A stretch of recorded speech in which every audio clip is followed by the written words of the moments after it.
আপনার মোবাইলের হটস্পট আপনার অজান্তে যদি অন্য কেউ চালায় তাকে কিন্তু আপনি খুব সহজেই ব্লক করতে পারবেন।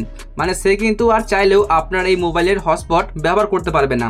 হতে পারে যে আপনি কাউকে আর কি আপনার ফ্রেন্ডকে বা অন্য কাউকে আপনি হটস্পট দিয়েছেন এবং সেই জায়গায় কিন্তু আরও অন্য কোনো জন আর কি আপনার হটস্পট কানেক্ট করে চালাচ্ছে। তো সেই ক্ষেত্রে আপনি তাকে কীভাবে আর কি ব্লক করবেন চলুন দেখিয়ে দিচ্ছি। প্রথমত আপনার কাজ হচ্ছে যে আপনাদের হটস্পট সেটিংসে যেতে হবে। তো আপনি কিন্তু দেখতে পাচ্ছেন ওপরে শো করছে এই যে আমাদের কন্ট্রোল সেন্টার, আপনারা কিন্তু এইখান থেকে খুঁজে নেবেন হটস্পট সেটিংস, দেখতে পাচ্ছেন শো করছে এই যে। আপনি কিন্তু এইখানে ক্লিক করে দিতে পারবেন সেটিংসে, অথবা যদি আপনি এখানে না পান আপনি এখান থেকে হোম ব্যাক করে দিন ডাইরেক্টলি। তারপরে আপনি সেটিংসের মধ্যে ক্লিক করুন। সেটিংসে ক্লিক করার পরে আপনি এখানে সার্চ করতে পারেন হটস্পট, অথবা এখানে দেখুন শো করছে এই যে ডিভাইস কানেক্ট, আমরা এখানে ক্লিক করব। তারপরে দেখুন নিচে শো করছে পার্সোনাল হটস্পট, আমরা এখানে ক্লিক করছি। এখন দেখতে পাচ্ছেন এই যে কানেকশন, দেখতে পাচ্ছেন এখানে কিন্তু আমার অলরেডি একজন কানেক্ট করে চালাচ্ছে, দেখতে পাচ্ছেন এই যে এখানটাতে।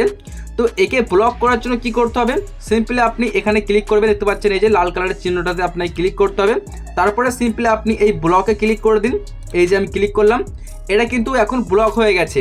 তো এখন কিন্তু আপনি যাকে ব্লক করলেন সে কিন্তু আপনারা নেট চালাতে পারবে না, চাইলেও কিন্তু কোনোভাবেই আর কি আপনার হটস্পট কানেক্ট করতে পারবে না। আপনারা কিন্তু এভাবেই যে কাউকে ব্লক করে দিতে পারবেন। বন্ধুরা, এই ছিল আমার আজকের একটা ভিডিও। যদি ভিডিওটি দেখে আপনাদের একটুও ভালো লেগে থাকে অবশ্যই চ্যানেলটিকে সাবস্ক্রাইব করে নিন এরকমই হেল্পফুল ভিডিওগুলো সবার আগে দেখার জন্য।